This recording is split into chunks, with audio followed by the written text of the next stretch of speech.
Welcome to She Trusts Herself, the podcast for women who are learning to trust themselves, honor their inner voice, and choose themselves without guilt. I'm your host, Tashleen, author, guest speaker, and certified human design reader. Together, we'll explore overcoming self-doubt, building deep self-trust, personal growth, and stepping into the next version of yourself with confidence. In today's episode, I want to talk to you about the idea of stepping into the arena. It's a concept that I first read about in one of Dr. Brené Brown's books several years ago. I want to reference the original quote, and it's either called The Man in the Arena or The Woman in the Arena, and it's a quote from Theodore Roosevelt. I'm going to read the Woman in the Arena version. It is not the critic who counts, not the woman who points out how strong the woman stumbles or where the doer of deeds could have done them better. The credit belongs to the woman who is actually in the arena, whose face is marred by dust and sweat and blood, who strives valiantly, who errs, who comes short again and again, because there is no effort without error and shortcoming, but who does actually strive to do the deeds, who knows great enthusiasms, the great devotions, who spends herself in a worthy cause, who at the best knows in the end the triumph of high achievement, and who, at the worst, if she fails, at least fails while daring greatly, so that her place shall never be with those cold and timid souls who never know victory nor defeat. When I read the excerpt from Dr. Brené Brown's book on her take and her perspective of the arena, it shifted something in me, because I thought, wow, I would rather be the person standing in the arena, taking life on and living life, than be the person on the sidelines critiquing and saying, I could do it better, but never courageously stepping into the arena to give it a shot themselves.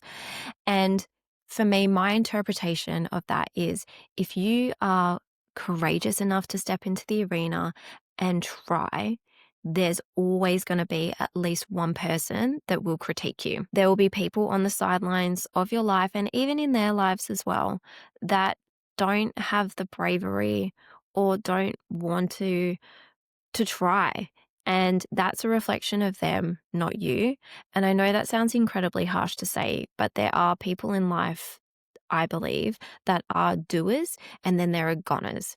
And if you're a doer, then I equate you to being in the arena, trying and doing things and taking action. Whereas the gunners are the people that are just talking the talk, but not actually walking the walk. They're the ones that have all of these grand ideas, but don't actually put anything into motion. And they say, oh, I'm going to do this, this, and this, but they never actually execute on anything. And when you're in the arena, it can feel really hard, because there are a lot of people watching you, and there may be moments where you stumble and fall. And in those moments, that's where you show your grit and your resilience and willingness to persevere and get up and try again, as much as it hurts, as much as it may feel embarrassing or humiliating or defeating to have that tumble and to have others be there to witness it. It is incredibly hard, especially when you're putting yourself out there. But on the other side of that is the deep satisfaction you get when you fight, when you go for what you want, and it turns out better than what you'd ever expected, and you actually attain the thing. And it's the person that you become in that process as well, because through that, metaphorically, you're kind of fighting those devils, which I talk about in my episode on New Levels, New Devils. You're fighting that, and you're pushing through that to get to the outcome. And you become a different version of yourself in the process, which is so beautiful and powerful. And you just get stronger and stronger the more that you are in the arena. And after a while as well, you become so focused on what you're achieving and building and fighting for, that all of the noises and all of the voices from people that are on the outside of the arena, the spectators in your life, they just start to blend together, and you're able to tune them out. It just becomes this blur of noise. It's kind of similar to when you're at a concert, or if you've ever been at a sporting event and you have that deep hyper focus where you just get in the zone and you're just so focused on what you're about to do, and listening to that noise go off to let you know that the start of the race is about to happen, or whatever it may be, that all of the noises and all of the sounds from everyone else just seems to completely die down and it becomes background noise, that white noise. And the same thing happens when you're in the arena, which is incredible. And it also gets to the point where you start to build that trust in yourself because you know, okay, I'm in the arena. I'm here for myself. Like the only person that can save me is me. I don't mean that in an egotistical way or that we don't need help in achieving our goals, but you learn how to rely on yourself and to find the tools needed to get through to the next level, to that next stage. And people can be critiquing and suggesting things to you, and it's up to you whether you listen to their advice or not, of course. But they don't always know because they're not in your position. They don't know what experience that you have, how you're feeling, or whatever it may be. They have a completely different perspective on the situation. And majority of the time they go, oh, well, if I was in your position based on my experience, not that they would necessarily say that, but this is what I would do. And of course, 9 times out of 10 is going to be different. And sometimes it's helpful, sometimes it's not. So again, up to you whether you choose to listen to the spectators in your life. Personally, one thing that I have found is the spectators tend to be the ones that give a lot of unsolicited advice because in their mind, it's helpful to the people that are in the arena. But it also means that they can kind of live vicariously through others that are doing. And it sometimes makes them feel like they are the ones doing things as well. So it's not always for the right reasons. They may not have your best intentions at heart as well. And with stepping into the arena, when you first go to do it, it can be really daunting. But after a while, you may find that the spectators get tired of seeing you win and succeed, and they start to dissipate. And in their place, you get supporters. You get people that are there screaming your name and encouraging you and lifting you up and helping you. Those are the people that you want with you. And you may even find as well that they are willing to step into the arena with you.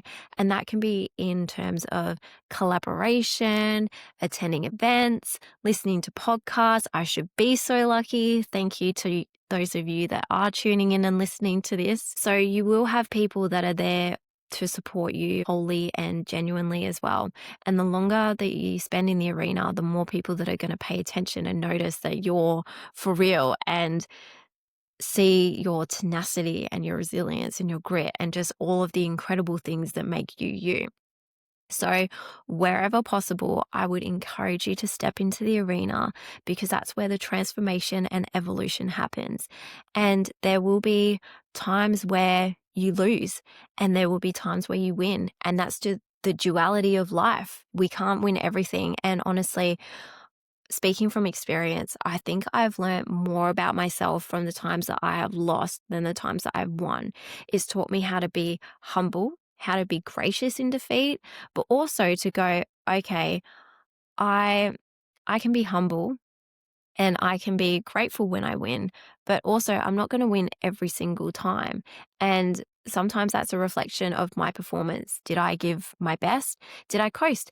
Maybe I was just beaten by someone that was better than me. And if that's the case, amazing. I find that flattering because it encourages me to lift my game and reignites my fire to do better and to learn and to grow. To give you a great example, back in the day, I used to be a 10-pin bowler. There will be times where I lost a match and I used to be very good. And sometimes I thought, oh, I could definitely beat this person.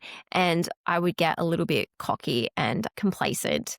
And that would be when I got my butt kicked. And it really was refreshing because it reminded me to not go in and be egotistical. It reminded me to be humble and know that if I wanted to win, I would need to fight for it and not be lazy and slack off each time. I needed to give my best to each performance.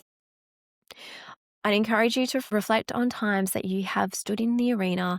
And if you are in there at the moment, then I'm so proud of you because it is easier to be a spectator in your life and just be on the sidelines. And there are times where that may be needed, where you just need that time to recharge and regroup before you step back in. And that is totally fine as well. I don't think we can always spend every waking moment of our lives in the arena. But just know that when you're ready to step back in, you're going to be armed with so many new skills and resilience and grit that you will be ready for the challenge, whatever that may be. And that's a wrap on another episode. If this one resonated with you, I'd love for you to subscribe to the podcast so you don't miss any future conversations, and share it with someone else who's learning to trust herself again. You can connect with me on Instagram, Tash, where I share more about self-trust, personal growth, and human design. If you'd like to go deeper, you can explore my books and offerings, all designed to support you as you build self-trust and step into the next version of yourself with confidence. Until next time, please remember that you're not too much or too little. You're just you. Keep choosing yourself.